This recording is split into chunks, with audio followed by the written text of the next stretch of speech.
Polisi melibatkan ahli psikologi forensik untuk mengetahui motif pembunuhan terhadap anak artis Tamara Tiasmara. Tak hanya pemeriksaan terhadap pelaku, ahli psikologi forensik juga memeriksa kedua orang tua korban. Ayah kandung korban, Angger Dimas, diperiksa tim Asosiasi Psikologi Forensik Indonesia atau APSIFOR selama 2,5 jam. Tidak hanya ayah korban, ibu korban Tamara Tiasmara juga akan turut diperiksa oleh APSIFOR, tetapi masih dalam penjadwalan. Sebelumnya pemeriksaan oleh APSIFOR telah dilakukan kepada tersangka sebanyak 2 kali. Pemeriksaan psikologi forensik ini dilakukan untuk mengetahui motif pembunuhan terhadap korban Dante. Dilakukan pemeriksaan oleh psikologi forensik terhadap bapak dari korban, yaitu saudara Angger Dimas, ya, hari ini. Kemudian terhadap ibu korban, saudari Tamara, itu juga akan dijadwalkan pemeriksaan psikologi forensik. Polisi mengungkap kasus kematian Dante, anak selebritas Tamara Tiasmara. Polisi menyebut tersangka Yuda Arfandi menenggelamkan Dante di kolam renang sebanyak 12 kali. Polda Metro Jaya mengungkap perkembangan terbaru terkait kasus kematian Dante, anak selebritas Tamara Tiasmara. Polisi menyebut tersangka Yuda Arfandi menenggelamkan korban di kolam renang sebanyak 12 kali. Tersangka melihat ke arah kanan dan kiri, memastikan tidak ada orang yang melihat. Lalu kemudian membenamkan korban ke dalam kolam sebanyak 12 kali. Dengan durasi waktu yang bervariatif, antara lain 14 detik, kemudian 24 detik, kemudian 4 detik, kemudian 2 detik,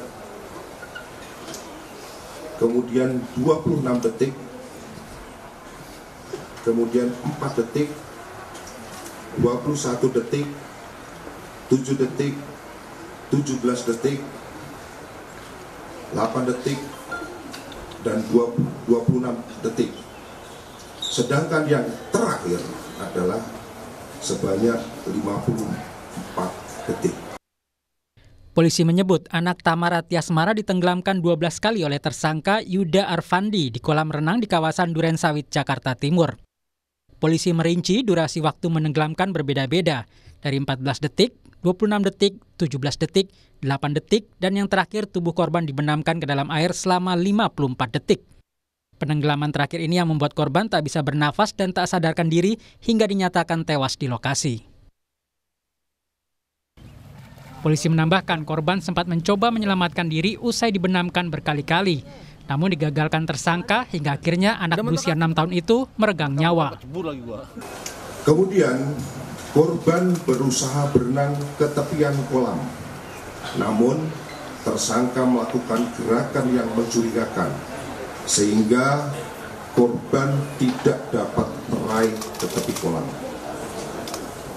Selanjutnya tersangka mengangkat korban dan meletakkan ke tepi kolam, di mana setelah korban diberikan bantuan pertama oleh saksi-saksi di pinggir kolam renang, diketahui korban sudah tidak bernafas. Tim kedokteran forensik mengungkap hasil otopsi jenazah korban yang tewas tenggelam di kolam renang Durensawit, Jakarta Timur. Dokter forensik menyimpulkan anak Tamara Tiasmara itu tewas karena tenggelam. Kemudian hasil pemeriksaan otopsinya juga didukung kami temukan ya tumbuhan air dalam sumsum tulang dan organ hatinya. Sementara kami menyimpulkan bahwa kondisi korban sesuai dengan korban meninggal akibat tenggelam atau masuknya air ke dalam saluran pernafasannya. Ahli pidana Universitas Pelita Harapan, Jamin Ginting menyebut polisi juga harus memeriksa semua yang ditemukan di tubuh Dante sehingga bisa memperkuat dugaan korban dibunuh. Luka yang ada dalam tubuhnya itu akibat murni karena memang volunteer ya, karena memang dia mati sendiri karena kelalaian atau karena ada paksaan tadi, ada kekerasan di tubuh. Polisi harus mengungkap kasus ini hingga tuntas, termasuk kemungkinan adanya pihak lain yang terlibat. Tim Liputan Kompas TV.